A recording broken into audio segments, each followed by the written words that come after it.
नमस्कार दोस्तों। आज हम लोग बात करेंगे कंसेप्ट ऑफ एसआईपी के बारे में। अर्थात ये जो एसआईपी होता है वह किस तरह से कार्य करता है, इसके बारे में हम लोग बात करेंगे।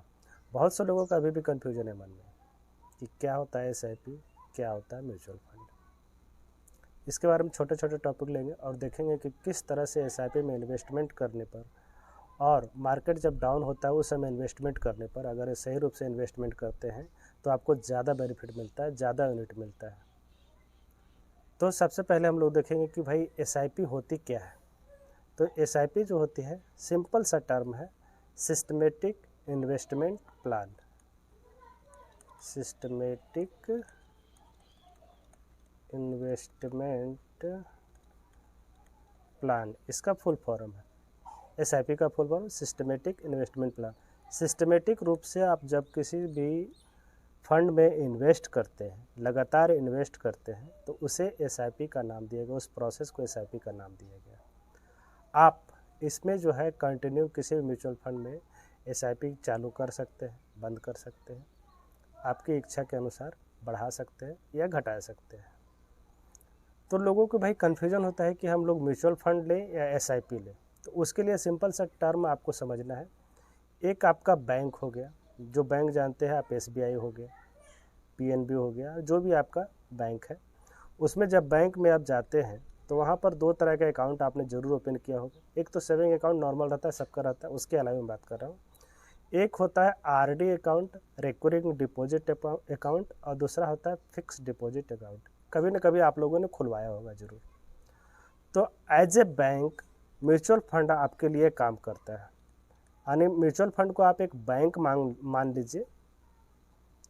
उसमें जो आप प्रोसेस करते हैं, दो तरह का प्रोसेस होता है, एक होता है एसआईपी और दूसरा होता है लमसम।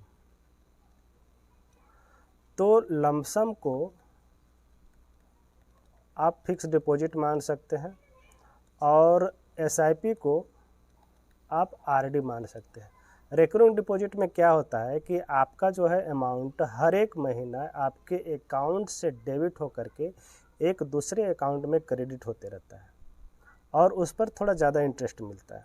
रिकरिंग डिपॉजिट में छोटा छोटा अमाउंट 1000, 2000, 500 जो भी है आपने चूज किया है, बैंक आपके इंस्ट्रक्शन के अनुसार से वो डिडक्ट करके आपके अकाउंट दूसरे अकाउंट में जमा करते रहता है। वहाँ पर आपको हायर रिटर्न मिलता है अपेक्षा के सेविंग अकाउंट की अपेक्षा।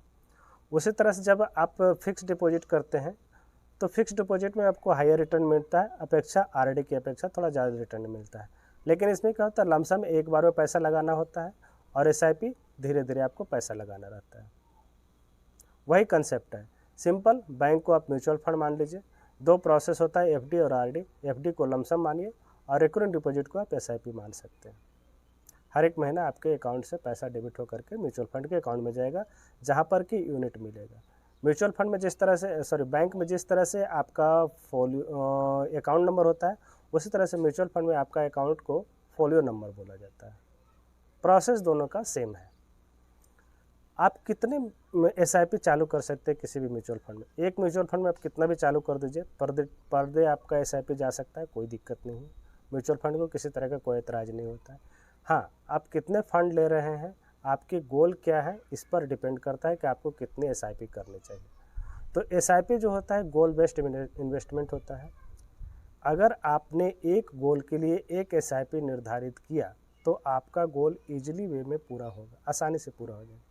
जैसे मान लीजिए आपका रिटायरमेंट का प्लानिंग है, बच्चों की पढ़ाई है, चाइल्ड एजुकेशन है, और अगर मान लीजिए घर खरीदना है, तो सभी के लिए आप एक एक एसआईपी चालू कर सकते हैं। सबके लिए एक एसआईपी चालू कर दीजिए। जितना लंबा आपका गोल रहेगा आप उतना ही रिस्क अधिक ले सकते हैं। शॉर्ट टर्म में मान लीजिए आपको कहीं घूमने जाना है या मान लीजिए आपको बच्चों की पढ़ाई नज़दीक है, तो आप वहाँ पर ज़्यादा रिस्क नहीं ले सकते। इसीलिए आपको, अगर आपका गोल अगर लंबा है तो आप ज़्यादा रिस्क लीजिए। उसके लिए आप स्मॉल कैप में एसआईपी कर सकते हैं, जहाँ पर आपको ज़्यादा बेनिफिट मिलेगा। अब देखते हैं कि एसआईपी जब हम लोग चालू कर दिए किसी म्यूचुअल फंड में, तो एसआईपी से हमको क्या बेनिफिट मिलेगा। तो एसआईपी के बहुत सारे बेनिफिट है, अनलिमिटेड बेनिफिट है, जो कि एक टॉपिक में संभव नहीं है। तो आइए कुछ देखते हैं। आपके वॉलेट से छोटे छोटे अमाउंट आपके अकाउंट से क्रेडिट हो निकलते जाएगा, जैसे 100 रुपया, 500 रुपया, 1000 रुपया, या आपके इच्छा अनुसार आप जितना करना चाहें। छोटे छोटे अमाउंट आपके अकाउंट से निकलेगा, आपके वॉलेट पर कोई भी असर नहीं पड़ेगा। छोटा अमाउंट दीजिए, आराम से एसआईपी आपका कंटिन्यू रहेगा। मार्केट टाइम करने की ज़रूरत है? बिल्कुल ज़रूरत नहीं है उसके लिए मार्केट टाइम करने के लिए। आप अपना मज़े में नौकरी करते रहिए या जो भी काम करते हैं वो करते रहिए। बैंक को इंस्ट्रक्ट कर दीजिए कि इतना तारीख को मेरे पास से, मेरे अकाउंट से 500, 1000 रुपया जो भी काटना है कट करके म्यूचुअल फंड के अकाउंट में क्रेडिट कर दिया जाए। वो ऑटोमेटिक क्रेडिट होते रहेगा, कोई दिक्कत नहीं। मार्केट को टाइम करने की ज़रूरत नहीं है एसआईपी की। एसआईपी जब ले लिया आप एकदम शांति से सो जाइए, कोई दिक्कत नहीं है।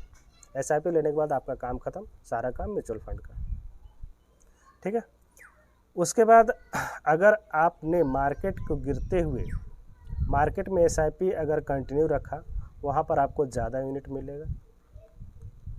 और जब बढ़ते हुए मार्केट में आपका एसआईपी कंटिन्यू है तो वहाँ पर आपका कैपिटल का एप्रिसिएशन होगा, यानी कैपिटल आपका इंक्रीज होगा। दोनों में विन विन स्थिति, विन विन सिचुएशन है। मार्केट जब गिर रहा है वहाँ पर आपको ज़्यादा यूनिट मिल रहा है, और जब मार्केट बढ़ रहा है तो वहाँ पर आपका कैपिटल का एप्रिसिएशन हो रहा है, आपकी जो राशि बढ़ रही है। इसीलिए रुपी कॉस्ट एवरेजिंग इसमें बताया गया है कि आपका यूनिट जो होता है, मार्केट जब गिरता है तो आप ज़्यादा यूनिट खरीदते हैं, मार्केट जब बढ़ता है तो आप कम यूनिट खरीदते हैं, और एक एवरेज होते जाता है। इससे हम लोग एक आगे एग्जांपल के जरिए देखेंगे कि किस तरह से यह कार्य करता है। उसके बाद पावर ऑफ कंपाउंडिंग का बेनिफिट मिलता है। अगर आपने लंबे समय के लिए, लंबे समय कहने का मतलब 5 साल से ऊपर, 7 साल, 10 साल अगर आपने इन्वेस्ट किया तो आपको पावर ऑफ कंपाउंडिंग का बेनिफिट मिलेगा।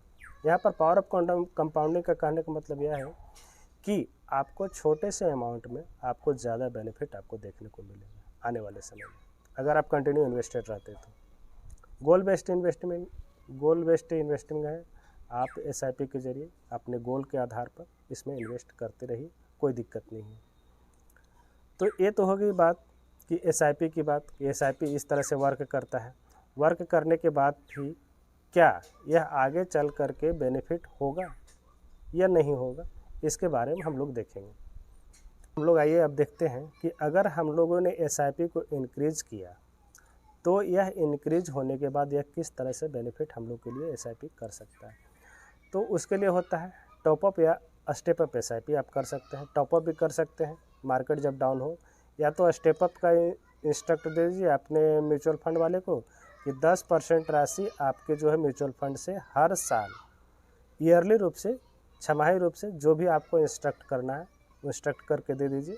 आपके अकाउंट से वह ऑटोमेटिक रूप से डेबिट हो करके चला जाएगा, उसके अकाउंट में क्रेडिट होते जाएगा। मान लीजिए कि आपने 1000 रुपये का अभी एसआईपी चालू किया, उस पर 10% यानी 100 रुपया अगले साल से आपका 1100 रुपया आपके म्यूचुअल फंड अकाउंट में जाएगा। इस तरह से आप इंस्ट्रक्ट कर सकते हैं म्यूचुअल फंड को। अगर मार्केट डाउन है तो आप लमसम इन्वेस्टमेंट जरूर करने की सोचिए, चाहे तो छोटा अमाउंट हो या बड़ा अमाउंट हो। कुछ अगर करते हैं तो उसमें एसआईपी को बहुत ज़्यादा बूस्ट मिलेगा, आपका जो इन्वेस्टमेंट पर बहुत ज़्यादा रिटर्न आने की संभावना बढ़ जाती है अगर आपने छोटे से राशि से इंक्रीज किया तो। शुरुआत जैसे ही आपके पास पैसा है शुरू कीजिए, जैसे ही आपके मतलब नौकरी लगती है या जब आप कमाना शुरू कर देते हैं, जितना जल्दी से जल्दी हो सके शुरू कीजिए। एसआईपी कभी किसी समय का इंतज़ार नहीं करता। आप जितने जल्दी शुरू करेंगे आपके लिए उतना ही बेनिफिट होगा, आपके लिए उतना ही फ़ायदेमंद होगा, और आपको उतना ही अच्छा रिटर्न निकाल करके देने में सहायता करेगा। तो आइए इसको कुछ एग्जांपल के ज़रिए हम लोग समझते हैं कि किस तरह से एसआईपी हम लोग के लिए बेनिफिट होता है। तो एक सिंपल सा कैलकुलेट करके देखते हैं। मान लीजिए आपने 5000 रुपये की इन्वेस्टमेंट किया किसी भी म्यूचुअल फंड में। 5000 रुपये पर मंथ आपने इन्वेस्टमेंट चालू किया 10 साल के लिए, और 15% का रिटर्न आपको मिल रहा है। तो आपका टोटल इन्वेस्टमेंट वैल्यू होता है 6 लाख रुपये, जिस पर गेन होता है 7,93,000, और मैच्योरिटी वैल्यू लगभग 13,93,000, लगभग 14 लाख के आसपास आपका मैच्योरिटी वैल्यू बनता है। यहाँ पर देखा जाए ये तो सिंपल हो गया, जो कि एसआईपी आपको इंक्रीज नहीं करना है, डिक्रीज नहीं करना है, कुछ नहीं करना है, जैसे चल रहा है उसे चलने दीजिए। हम लोग ने बात किया था स्टेप अप एसआईपी, मतलब 10%, 15% जो भी है आप अपने राशि को इंक्रीज करेंगे पर ईयर। तो ठीक है, इसमें देखिए क्या होता है, आपका मंथली इन्वेस्टमेंट 5000 रुपया रहा, आपने म्यूचुअल फंड वाले को इंस्ट्रक्ट कर दिया कि 10% मेरी पर ईयर जो है इंक्रीज करके ले लीजिए, कोई दिक्कत नहीं। एक्सपेक्टेड रिटर्न वही 15% रखे हैं और टाइम पीरियड आपका 10 साल का है। तो देखिए क्या होता है, उस समय जो राशि बन रही थी, हालांकि आपका इन्वेस्टमेंट था उस समय लगभग 6 लाख, इस समय 9,56,000 हो गया आपका इन्वेस्टमेंट। रिटर्न आपका बढ़ करके 10,22,000 हो गया। लगभग 6 लाख का अंतर पड़ता है फाइनल अमाउंट में, अगर 10% से आप इंक्रीज करते हैं तब। इंक्रीज करना चाहिए, इंक्रीज करेंगे तो आपका ही बेनिफिट होगा। जितना ज़्यादा इंक्रीज करके आप इन्वेस्टमेंट करते रहेंगे वो आपके लिए बेनिफिट होगा। इसे एग्जांपल के जरिए समझते हैं। देखिए यह जो है शुरू किया गया था 22/10/2021 को। उस समय SIP चल रहा था 2,500 रुपये का, NAV था 54 रुपये के आसपास। जिस समय अगर 2,500 रुपये का इन्वेस्टमेंट किया तो लगभग 46 यूनिट उस समय मिला था। उसके बाद इसमें देखिए क्या किया गया है, इसमें इस म्यूचुअल फंड में, जस्ट एक मिनट, इसमें क्या किया गया कि फिर इसमें आगे जा कर के इसमें लगभग बाद में देखिए 1 साल के बाद, जब 1 साल पूरा हो गया था तो इसमें जो है राशि बढ़ा करके 3,500 किया गया। ये देखिए जस्ट यहाँ ये जो है 28/10/2021 को SIP कैंसिल करके नया SIP रजिस्टर्ड किया गया 3,500 का। जो पहले 2,500 चल रहा था उसको स्टेप अप किया गया 1,000 रुपये का, 3,500 कर दिया गया। वहीं पर जब मार्केट डाउन हुआ, 54 का NAV चल रहा है देखिए इसमें, तो 64 यूनिट मिला।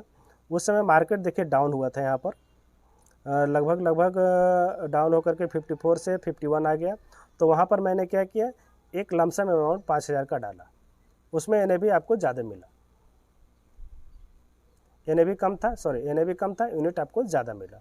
तो इस तरह से आप अगर एवरेज करके देखेंगे तो यही रुपी कॉस्ट एवरेजिंग का यही मतलब होता है कि आप जब कंटिन्यूस इन्वेस्टमेंट करते रहते हैं किसी भी म्यूचुअल फंड में SIP के जरिए, तो आपको जो है वह आने वाले समय में धीरे धीरे आपके पैसे की वैल्यू यूनिट अधिक होता है और पैसा धीरे धीरे कम होते जाता है। रुपी कॉस्ट एवरेजिंग का बेनिफिट मिलता है। NAV बढ़ने के बाद भी आपका कॉस्ट नीचे रखता है। फिर आइए आगे चलते हैं।